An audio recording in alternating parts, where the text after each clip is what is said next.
Greetings and welcome to another conversation on repatriation to Africa from the diaspora. The topic today is Expat Focus on Rwanda. My guest is Brother Colin Roach. Brother Colin grew up in Trinidad, spent most of his adult life in the United States, residing in Los Angeles. He's a retired industrial engineer and transitioned to Africa 3 years ago and is now enjoying a new life running an Airbnb in Rwanda. Welcome, Colin. Hello, Kweku. How are you? Greetings, Colin. It's so good to see you again. We had such an enjoyable conversation with the previous video. Uh-huh. I thought we'd come back for round two and take Right. a deeper focus on expatriate focus on Rwanda. Yes. Can you Yes, tell sir. us a little more about what's going on with the expatriate community there, where you Right. are? Well, first, before I talk about exactly where I am, what people face at home before they come here is the question is how do I deal with Africa? How do I fit in with Africa? Right? And a lot of people I found out as I talk to them, they have what I call it, it's me speaking, internal issues. All right. They're not sure how they're going to relate to the culture. They're very American in their approach to things.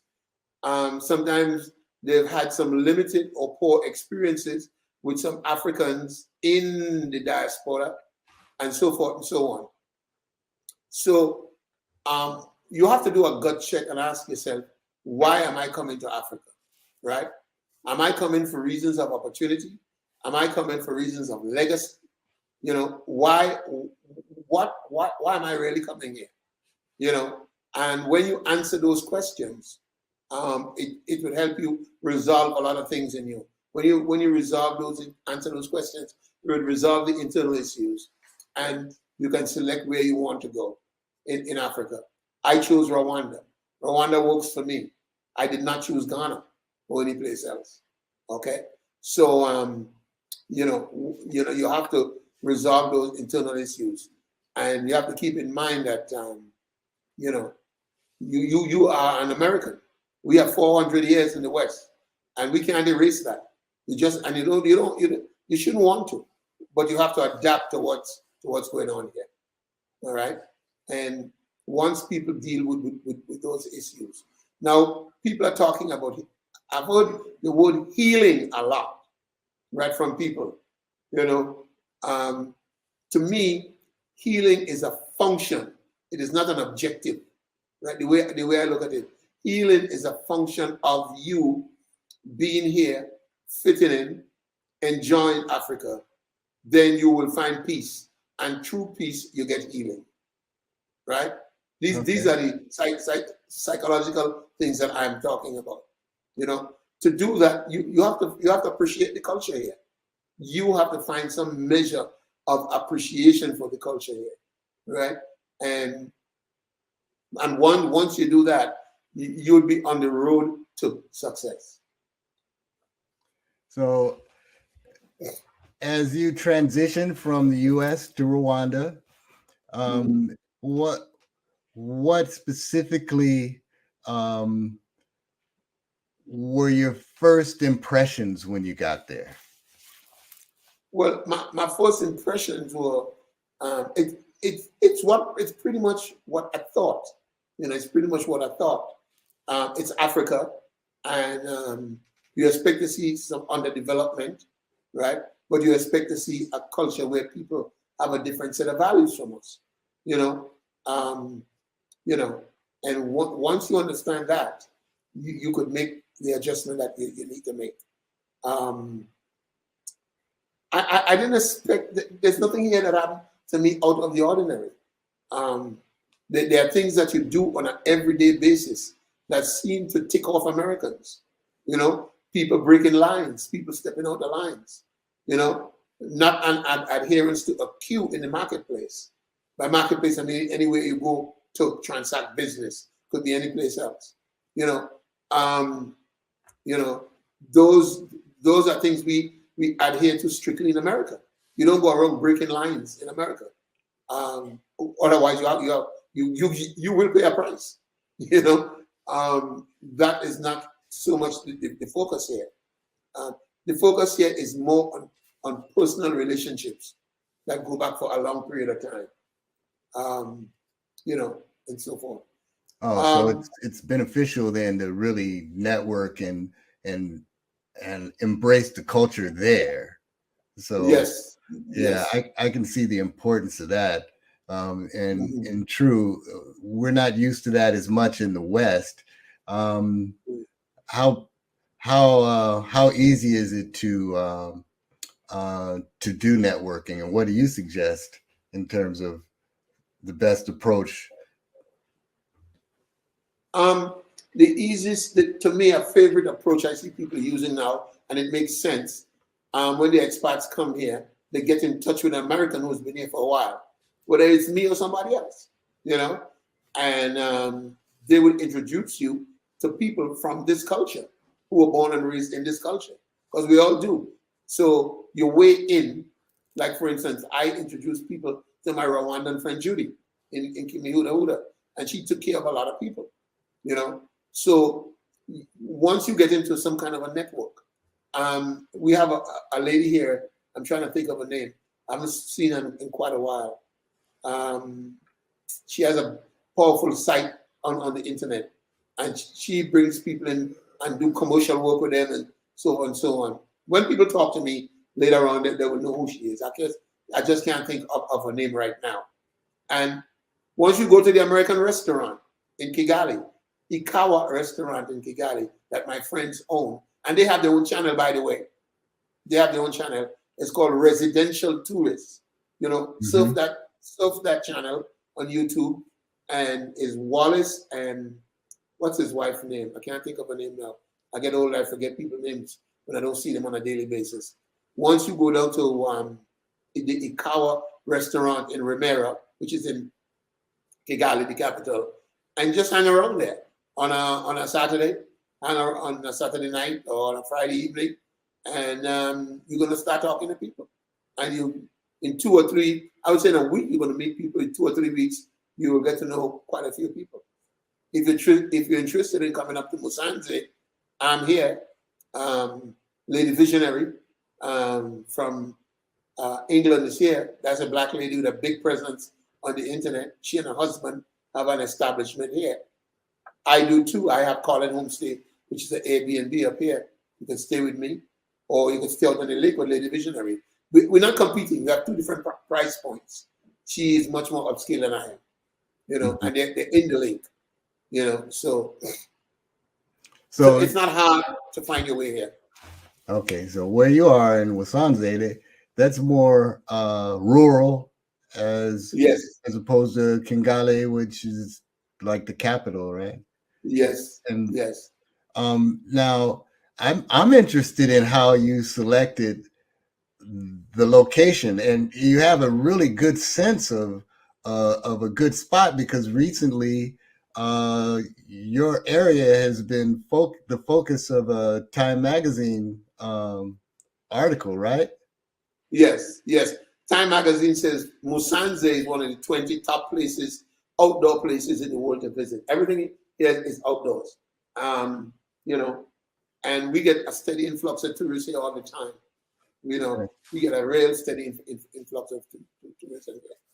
But you know, your consciousness has to guide you when you're in a new place with new people. One of the things you could do before if you don't contact me, you could go on the Residential Tourist channel and drop Wallace and his wife a note and tell them you're coming, right? Tell them when you're going to be here. They're in Kigali. They have Airbnb like me.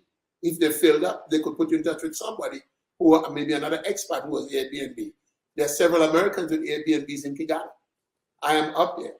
So if you just drop Ikawa, the folks at Ikawa, tell them you're coming or you want to stay in the Airbnb then that's it. You're in right there into a network. You know. So give us a sense of the distance between the capital and where you are. It's I'm about 2 hours away, a little bit more than 2 hours away. You know, it's a nice drive to get up here. We are about 4,000 feet above sea level up here in Musanze. The internet says it's 5, but I really think it's 4. yeah. And the weather up here is California weather. It's ear popping either way you go. 4,000, 5,000.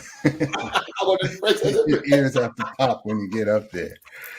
Oh God. But yeah, I mean, it's more rural, and I think more peaceful. And if you really want to relax and get away, you come up the hill. Yes. That Yeah. That also reminds me that you really need a vehicle because the hilly areas are quite. Yeah. Well, they call Rwanda land of the 1,000 hills. You always go uphill or downhill, and so you definitely have to have a car up here. A car with a driver. Drivers are not that expensive to hire. A car with a driver or rent your own car if you could do the driving yourself. I did my driving myself when I came here. Mm-hmm. You know. But everybody have a different need, a different demand, and so forth. One of the things that rural Africa offers you is the ability to create a legacy for your children. If you have problem home buying property and so forth, you could come here and buy property way, way cheaper than back home. So you could set up the generations. If you're an older person like me, you could set up the generations ahead of you. You know, that's one thing you can do. If you just want to get away from white supremacy, you could come here and so but you have to support yourself, build a home like so many people in Ghana are doing. So many people in Ghana are doing, and so forth. I just want people to be aware of this. We don't have Costco's here. We don't have Walmart's here. We don't have these stores where you walk in and see a million different things that you want to purchase and just buy them and spend money like crazy and walk out. We do have stores. They're in different areas. They're individual stores. Sometimes they're located close to each other. So you have to, it's not as convenient as America. You have to find your way around. Oh, so we're kind of accustomed to the one-stop shop, like going into Walmart or Target. And exactly. Under one roof. You have to adjust to go. Every time I go downtown Kigali, I have to stop at 3 or 4 different places. I plan my trip to go to Kigali. I drive 2 hours to go to Kigali. I consolidate 4 or 5 errands. I get them done, and I come back home. So that is one area you have to get used to. Some people care about medical attention, care about medicine. I understand that. You get older, I do too. Kigali has very good medical facilities. Brand new. Some of them are brand new and very good. All right? Especially for retired people. There's very little you could get in America that you can't get here. The drugs, the doctors here are very good. The facilities are almost up to the standard of America. They're not as organized as we do in America because of the culture here, and so forth and so on. But, you don't have any problems. And medical, oh boy, I pay for my own medical here. And when I go to the clinic, it's $10. Okay, so how much of an expense is it? Is it like our system with insurance, or do you pay out of pocket? Yes. But I choose not to buy the insurance because of it. It's expensive because of my age. So I pay for my own. I buy my medicine here and I pay for my own insurance. The drugstores have everything that you need. Even up here in Musanze, they could order it from me if you don't want to go down to Kigali. If they don't have it, they're well stocked. The government here spends a lot of money and time on medicine. There's a lot of money and time on medicine, right? The expat community in Kigali enjoy good medical attention, right? It's not as automatic as we have in Los Angeles, but it's there, and people actually enjoy it. Oh, that's good to hear, because that was in the back of my mind as I get older and want to travel more, I have to take into consideration what the medical facilities are like there, Yeah. because people like myself have some underlying medical issues that are Right. intermittent, and maybe when you get out there, you might be home fine, but maybe all of a sudden you have an episode when you get to another country. You want to Yes. know that you can get treatment. Uh-huh. So that's great. That's Mhm. fantastic to hear. Right. Um, the say you have a family, say you have children. Uh-huh. What kind of accommodations are there? What's the education system like? Right. Good question. They have different kind of schools here because I have some friends who came in from Jamaica with some younger children, and you have to look around. There's I think there are a couple of American schools here. There's a regular school system here, and it's very different from ours. Very, very different from ours.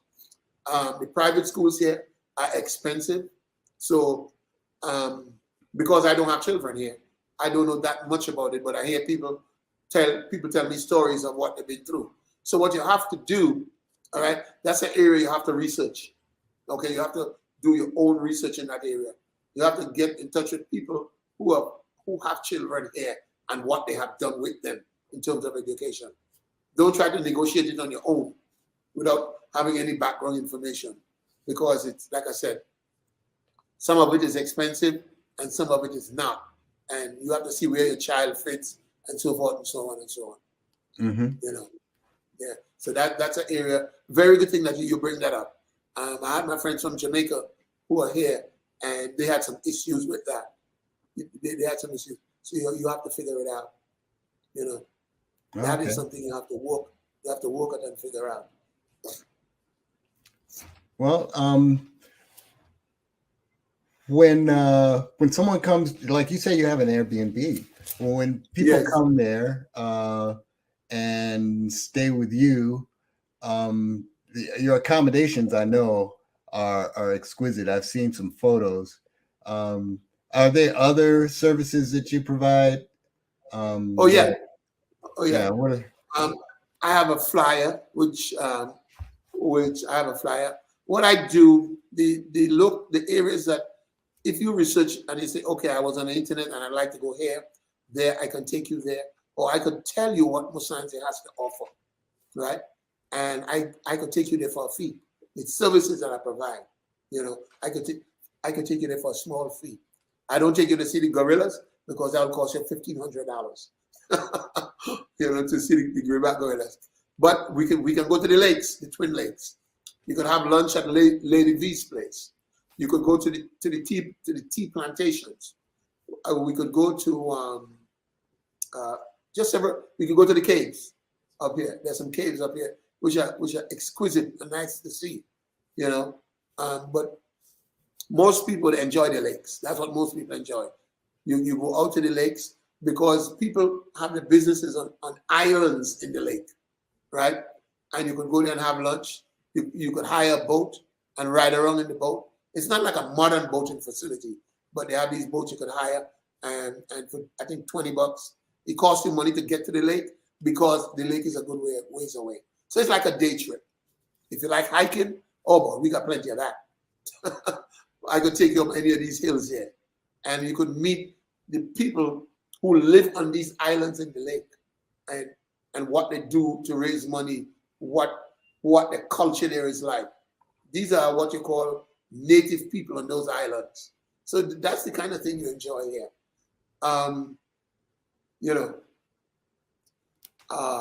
I've seen people come here and hire people to cook for them, which is good. So they could get the exact food that they need. The European people do that quite a bit. Who could afford it? Do that quite a bit. So, things like nightlife, they would have to go into the capital city. Because I know when I go places, I want to see what the local music scene is like. For instance, you do that in Kigali, basically.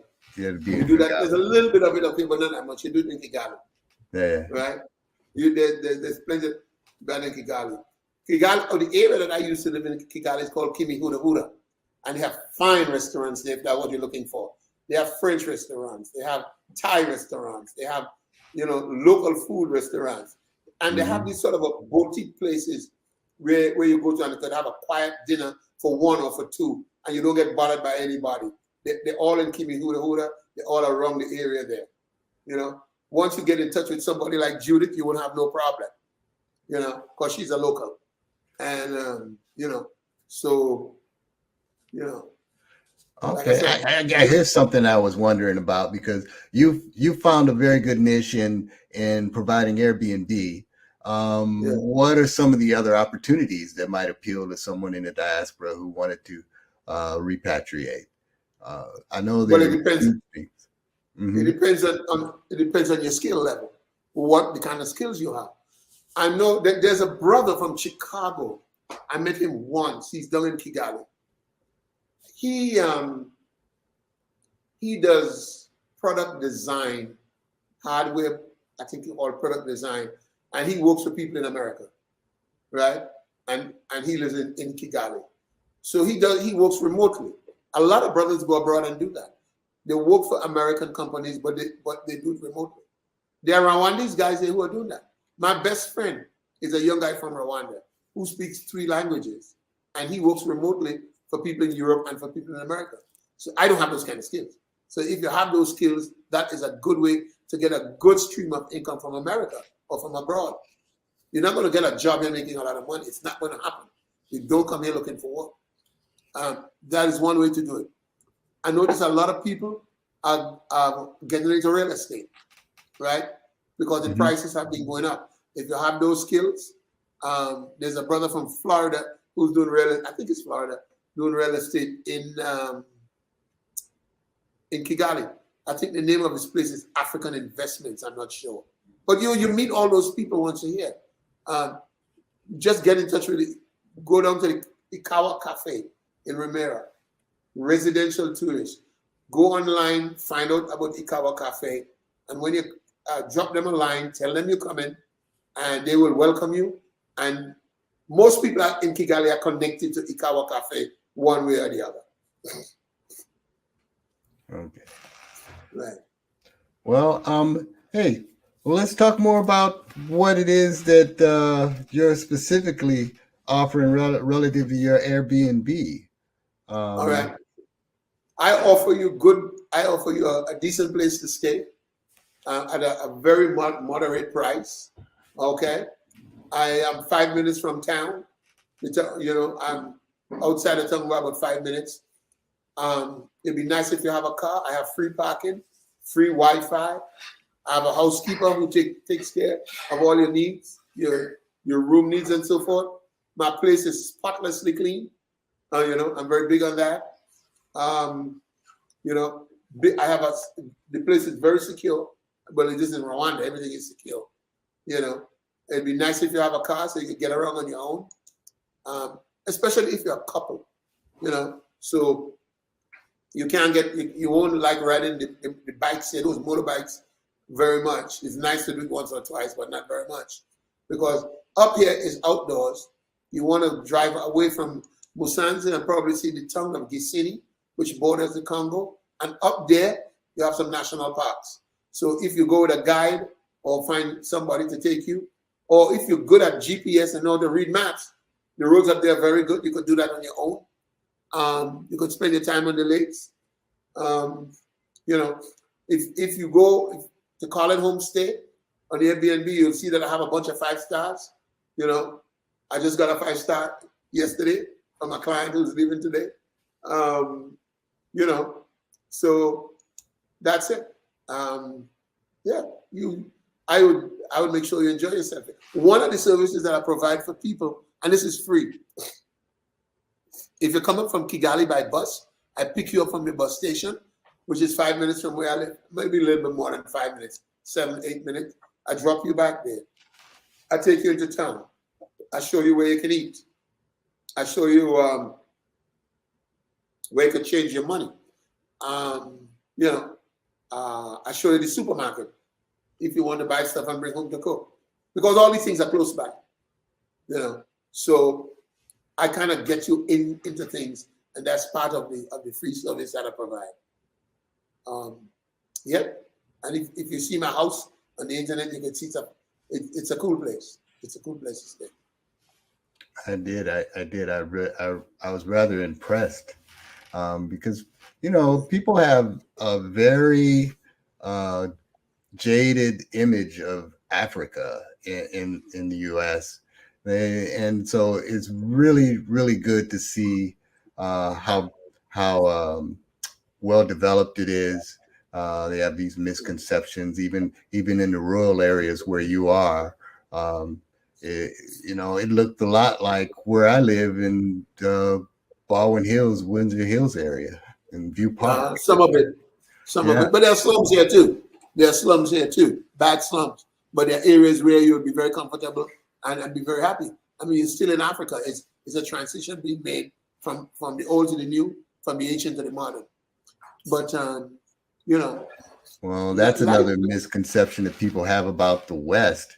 Everywhere there's good and bad.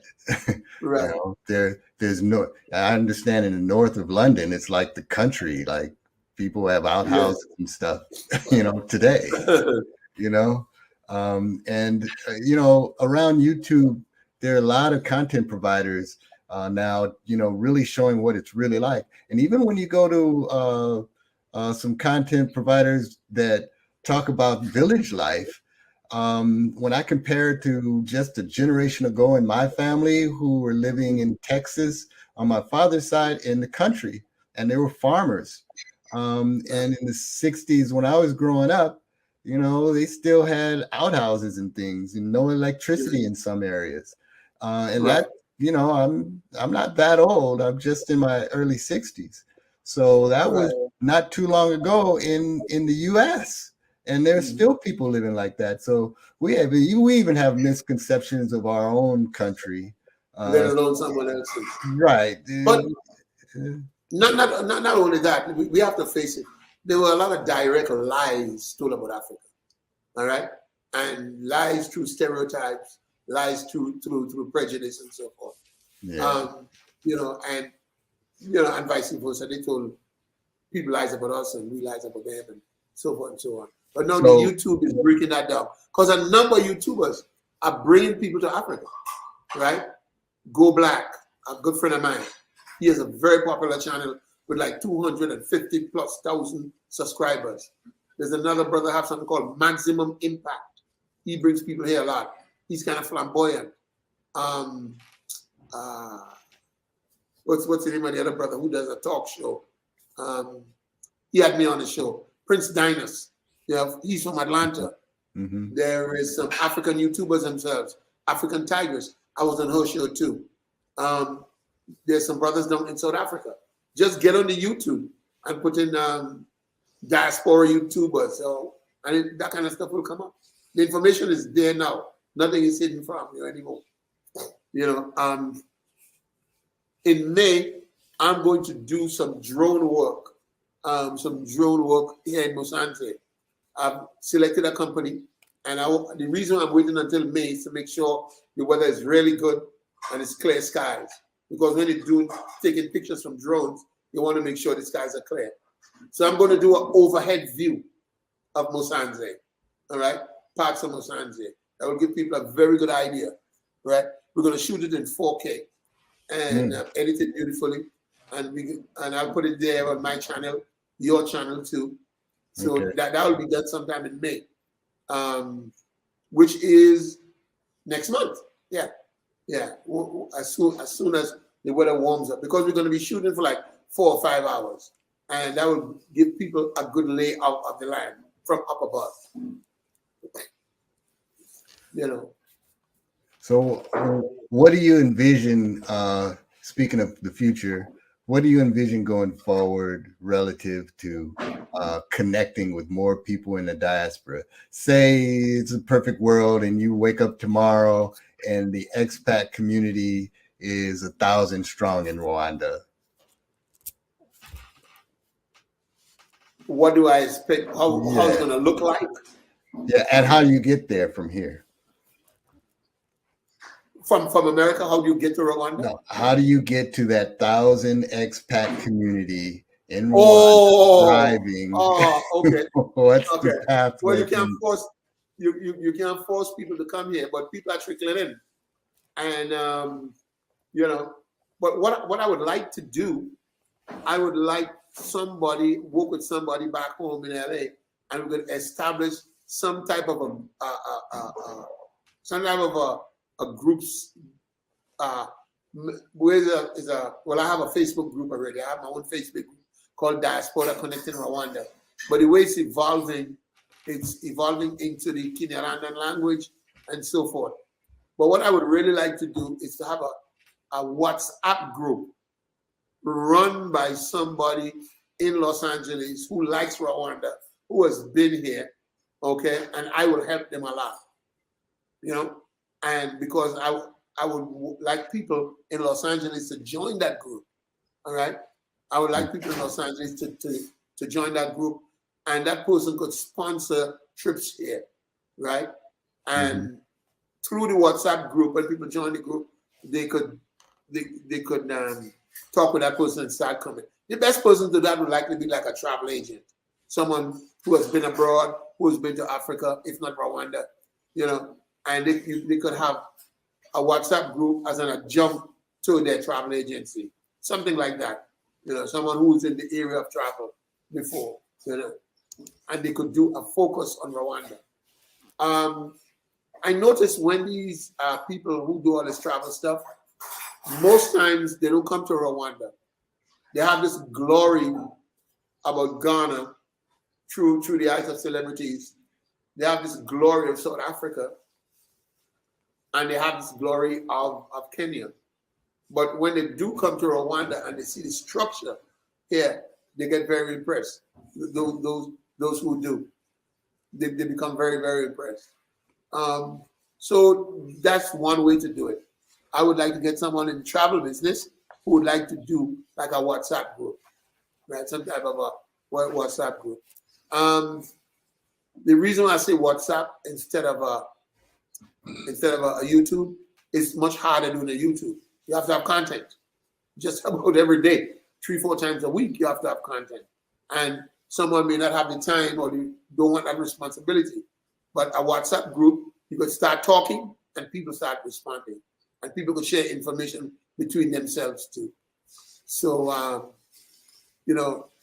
so if someone is in the LA area and they want to connect with Rwanda, they could start a WhatsApp group, and much of the information we talk about there, people from here could share it with people there and so forth. Yeah. Well, yeah, that's very interesting. It sounds like the interaction and networking is the key aspect of that, and that the basically the internet has enabled us to connect in ways that we never imagined before, and direct connections. Direct connections. I think it's fabulous. I've been involved with this whole internet technology almost since its inception in terms of being made public, and I could not envision in my wildest dreams what it's become today. However, I did anticipate the fact that people would be on there looking for information. That hasn't changed, and the ability to access resources and information online, and the ability to connect and interact with people over long distances, it makes the world a lot smaller. Of course, brings people much closer together.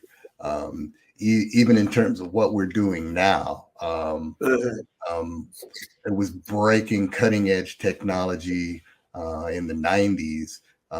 We were doing this in the 90s, but it was inconceivable at the time. It was really groundbreaking. And now it's just on your phone. It's just an app, and people FaceTime every day and don't even think about it. So I'm glad that it's finally matured to the point where I think you will be able to leverage that and get a lot more um, attention to Rwanda via that communication channel. I mean, I think when people get there and see how beautiful it is, I mean, it's one of the cleanest cities in the world, and not just one of the cleanest cities in Africa, countries rather, one of the cleanest countries on the planet. And it just dispels all the stereotypes and the opportunities there. The fact that you've been there 3 years successfully is a real testament to the opportunities there. And if I didn't get a divorce, I would have never been here. If I didn't, my marriage didn't break up, I would have never been here. I should have been here 15 years ago. Everybody who come here and settle will tell you that. I should have been in Africa a long time ago. Africa is very wholesome for us. Africa is very wholesome for us. When you wake up in the morning, you're a majority. When you go to bed at night, you're the majority. You understand? You don't have to negotiate your way, that unspoken negotiation that we do through life anymore. And we keep making Africa more and more comfortable all the time. We keep it's getting better and better all the time. So I would advise anybody who could make their way here, come and pay a visit and see if this place is for you. One of the things we could do, another thing we could do, we could look at kind of segment things out. Let's take one area in life. Let's take the field of education. Someone who's in higher education in Los Angeles can get in touch with the people who are in higher education here and just start talking to them. What is your university's like? What are you lacking? What do you think you need? Maybe we could do some online classes, all that sort of stuff. Maybe we could do some online classes. Maybe we could share some of our computer technology with folks here, through the schools, we could help poorer people. How good we African Americans are at organizing, and creating things. We're a champion of that. You put us one-on-one with anybody, and we're gonna win. We're gonna win like we win in basketball. Iowa Hawkeyes got their butts kicked. I think people, when they get there, they'll realize how quickly you can break into a full stride when you don't have the heavy pressure from racism and oppression and bigotry, or where you're among people who want to see you successful, and expect the best from you, and you can deliver it unencumbered. I think there are tremendous opportunities all over the continent for that. And you can definitely see other people trying to take advantage of that. Of course. Yeah, I see people in other ethnic groups. Especially in West Africa and Central Africa, the Chinese are doing they're trying to buy the place up. And we have that same opportunity. There's a level playing field. And as much as it may seem like they're trying to take over and trying to help build infrastructure and things, they still don't realize, I think, that the African nations are not trying to get in the same colonial relationships that they had in the past. Absolutely. I think China's going to find out that, their lease is going to be up at some point. And that's going to be an interesting day. And there's all the more opportunity for Africans in the diaspora to come home and do some great things. I think the world is wide open out there. And the more you do here, is the more you feel good about yourself, and the more you heal. The other thing, and when you face challenges here, one challenge you don't face is sabotage. Back home, people sabotage you a lot. People who don't look like you, quietly and viciously, they sabotage you or just get in your way. You don't have that stuff to deal with here. You just don't have white supremacy and racism. You have the challenges of getting the business off the ground. You have the challenges of fitting in and so forth. But all that is well and good. Yeah, so this is Africa. This is our home. It's our time. We've been gone for 400 years. It's time to start coming home. Come with a plan, come with your money, and figure things out. Ask yourself, what area do I work in? If you're in the entertainment business, I don't know anything about that business, but get in touch with somebody who's in there. They're doing that a lot in Ghana now. They have concerts, American concerts in Ghana. I hear going on. Yeah, a lot of celebrities. Yeah, the celebrities are going there, but you don't have to. Even though the celebrity, fine, do it at your level. You don't have to get involved with celebrities and so forth. You could just do several things. Find out your niche and make your connections and grind through that. Yeah, I think it's wide open. Some of the things I've heard about in Rwanda are where on the government level, they have a focus on making their own products, not going outside Yes. Rwanda for various industries. Yes. I think that's a monumental policy by Rwanda. Absolutely. Absolutely. So I've seen some developments in the area of Rwandese have their own cell phone manufacturer and their own carriers. Someone's working on transportation. So when whatever you need, you'll be able to get it from someone locally. And policies like that are really what makes an economy flourish. And they already have a very burgeoning economy. So that's grown tremendously in the last 20 years. And that's just going to be a shot in the arm for it, And so the opportunity, I don't think people realize what tremendous opportunities there are in Rwanda. And I'm sure glad you're there helping to put it on the map. And, I'll tell you what, you need any help from me, man, I'm there. I think it's wonderful what you're doing. And we'll see what we can do to help get more brothers and sisters. Here's a simple way you contribute here. We have these big open air markets. When I say open air, the tops are covered, and they need organization. Okay, they do need organization. And when we have a market like that in America, it's very organized. In Trinidad, we have one of the best open air markets in the world. It's very organized. So if you know how to get product, a supply chain, to get product from the farms into a market and keep it hygienic and keep it pleasant to look at and so forth and meet modern standards, you could come here and do that for this country, right? Especially in Musanze.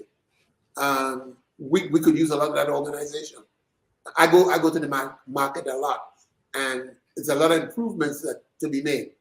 You will have to deal with the culture, but so forth. You deal with it. So if someone knows how to really establish one of those big marketplaces, and they're all over Africa, right? You know how to establish a marketplace, use the right materials and equipment. And you bring it here. You can establish that's a very constructive thing you can do to rise the standard of living here and so forth. And I'm certain the government or whoever will pay you for that. You could organize a company around that, rehabilitating the markets here.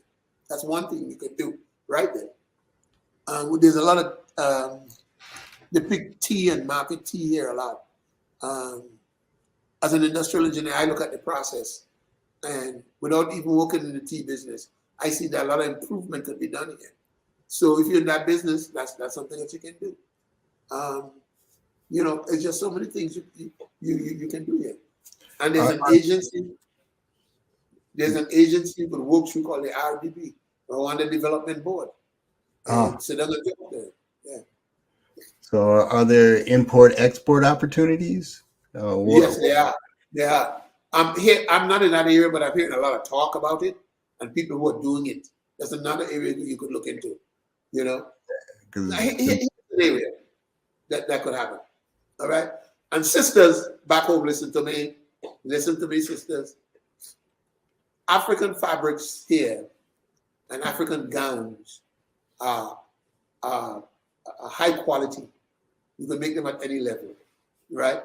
Mhm. What you could do a sewing class here online, all right? You could teach a sewing class here online to people in the diaspora, right?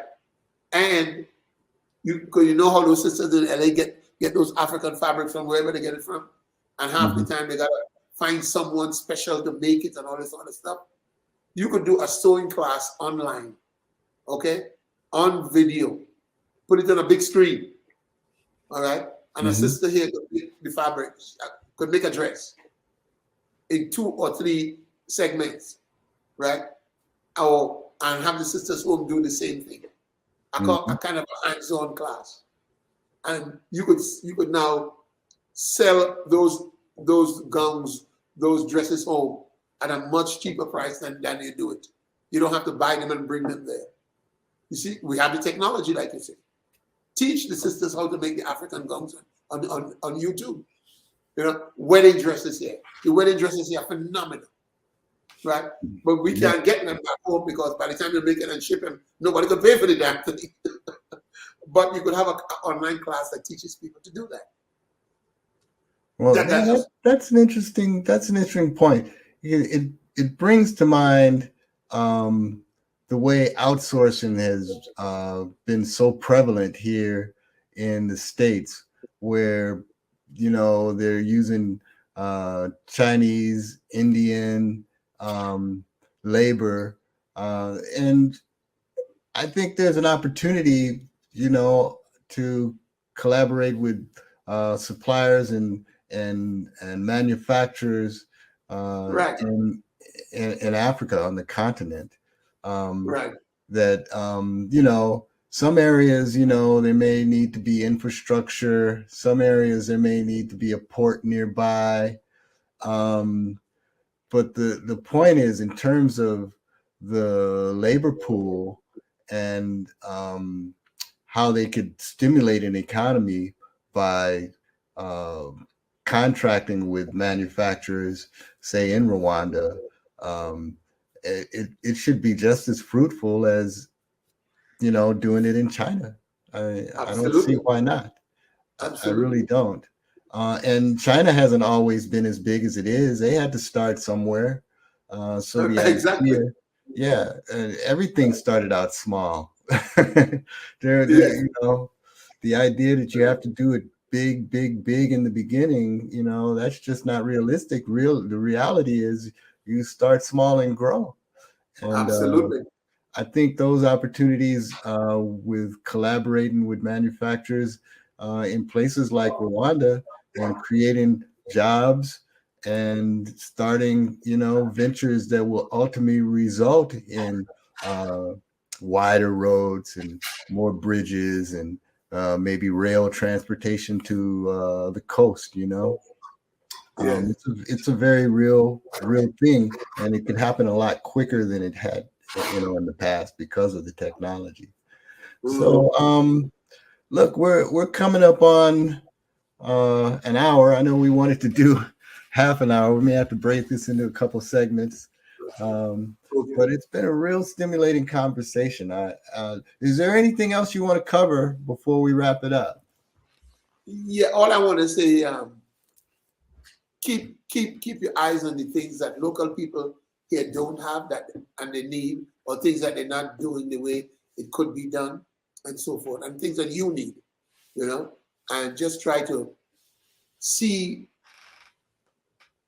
the country from that perspective, and you will come up with something. And a lot of this is just exploration. You have to be the kind of person who likes to explore, and you're not going to succeed in everything that you do. There are times you're going to fail, there are times you're going to succeed. But in the end, you'll be where you want to be, right? And I say, welcome home, guys. Welcome home. The ancestors are calling us home. Welcome. Indeed. Peace out. With that, thank you, Brother Colin Roach. Hey, if someone wants to reach you, I'll leave the number up there, and I'm going to put everything in the comments. I mean, in the notes. Down below. Yeah, down below. So, okay.